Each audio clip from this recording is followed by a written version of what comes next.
I hadn't been back to my hometown in more than 10 years. Life had pulled me in other directions.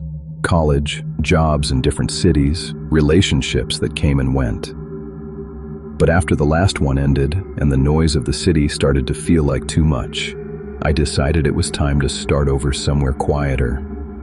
Fairview Lane was exactly as I remembered it, narrow, tree-lined, with just enough space for 2 cars to pass if both drivers were willing to edge onto the shoulder.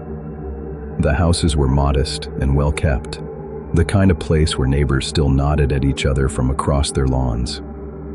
I rented a small, single-story home near the far end of the street. On my second morning there, I went for a jog. The air was cooler than I'd expected for late summer, and a thin layer of fog clung to the asphalt. That's when I saw it, halfway down the block, tucked behind a row of overgrown hedges, a large Victorian house. It looked like something from another time. Its paint had peeled into long, curling strips. The porch sagged under its own weight. Every window was hidden behind heavy curtains, the kind that didn't just block out sunlight. They blocked out the world. The mailbox at the edge of the yard was stuffed so full that envelopes were bending and yellowing in the damp air. I slowed my pace, staring at it longer than I meant to. I could have sworn it wasn't there when I was a kid. I used to ride my bike down this street almost every day. A house that size, that strange, I would have remembered. As I continued my run, I noticed something else. People avoided it. A woman walking her dog crossed to the other side of the street well before reaching the property. A man mowing his lawn kept his back turned until I was past. Nobody looked toward the house. Nobody even seemed to acknowledge it was there. It left me with a question I couldn't shake. Had it always been here, waiting? A week passed before anything happened.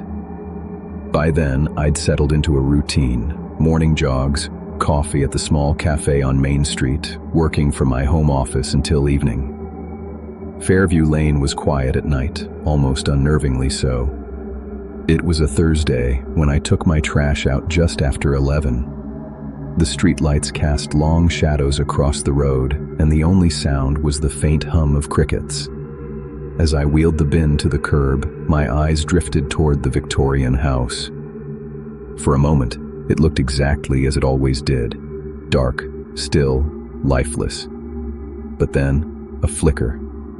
A faint orange glow pulsed behind the upstairs curtains, as if someone had just walked past a candle or an old lamp. I froze, watching. The light faded almost instantly, swallowed again by darkness. I waited there for a good minute, straining my eyes for any sign of movement. Nothing. Finally, I shook it off, convincing myself it could have been a passing car's headlights or a trick of my tired eyes. Still, when I went back inside, I made sure to double lock the door. The next morning, curiosity got the better of me. While I was watering the small patch of lawn in front of my house, my neighbor, an older woman named Mrs. Holloway, came outside to get her mail. I casually asked if anyone lived in the big house down the street. Her expression changed immediately. The polite smile vanished, replaced by something tense. She shook her head quickly. "No one's lived there for years," she said, her voice low. "And you'd be smart to keep it that way." Before I could ask what she meant, she turned and went back inside without another word. I stood there for a moment, staring toward the house. The curtains were still drawn tight, the porch still sagging. But now I couldn't stop wondering who or what had been moving inside. For days after Mrs. Holloway's warning, I found myself glancing at the house every time I passed. Morning jogs, evening walks. I'd catch myself slowing down, scanning the windows.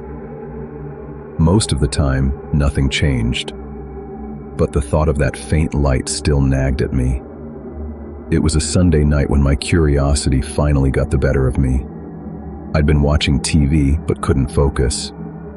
At around 10:30, I grabbed a jacket and stepped outside. The air was cool, the street unusually still. I crossed to the sidewalk directly opposite the Victorian house and just stood there. The place looked even more lifeless up close. The paint was flaking away in sheets. The porch rail leaned at a precarious angle. I stared at the upstairs window, waiting. For several minutes, nothing happened. Then, movement. A slight shift behind the curtain, barely noticeable at first. My breath caught as the fabric parted just enough to reveal it. A pale face. It was impossible to tell if it belonged to a man or woman, young or old. The skin looked almost gray in the dim light, the features blurred by shadow.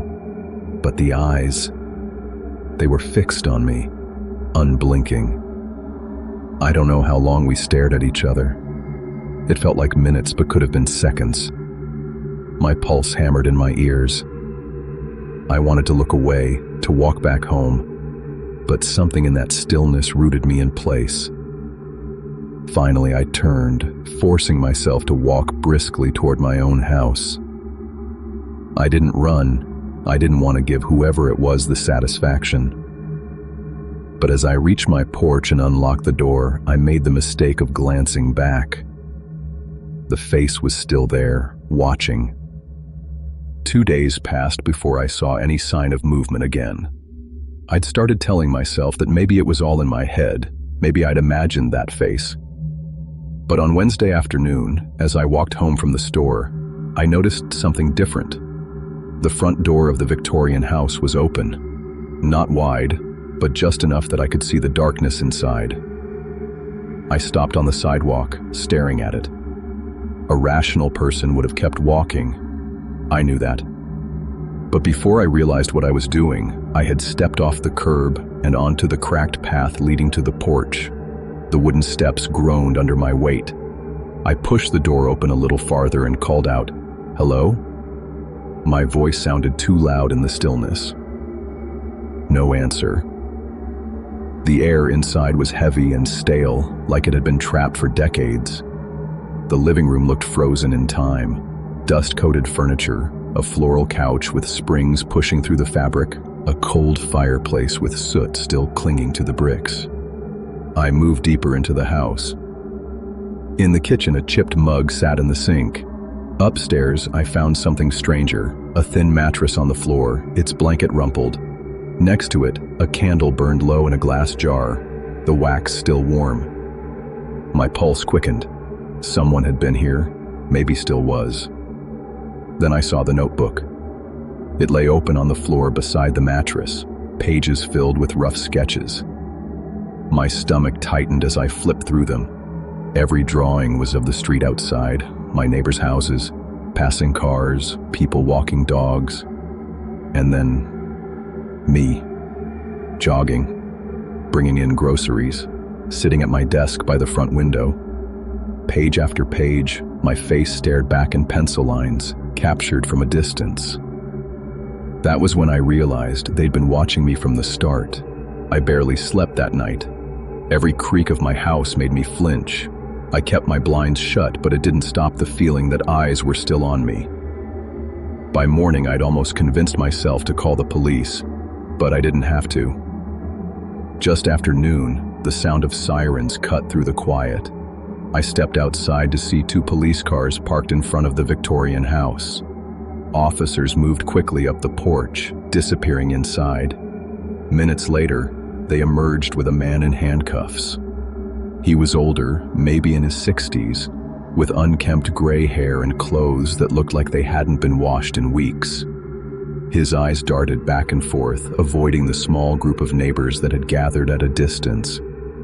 Mrs. Holloway was among them. I approached her cautiously, and before I could ask, she spoke in a low voice. "They've been looking for him for a long time," she said. "He's been living in there for years, watching people, watching all of us." I felt my stomach turn. "How?" I asked. "They found holes cut into the curtains upstairs," she said. "Small ones, just big enough for a camera lens. In one of the rooms, there were boxes of photographs, taken from up there, dozens of them." She hesitated, then added, "A lot of them were of you." Her words hit harder than I expected. She explained that in some of the photos I was jogging or walking to my car. But others were of me sleeping, taken through my bedroom window at night. I looked toward the house as the police car pulled away, the man's face briefly visible in the back seat. For the first time, I felt certain I'd seen him before, in that window, on that night. The Victorian stood silent again, its door closed, its curtains drawn. But the thought stayed with me. For months, maybe years, I'd been living under his gaze, and never knew it.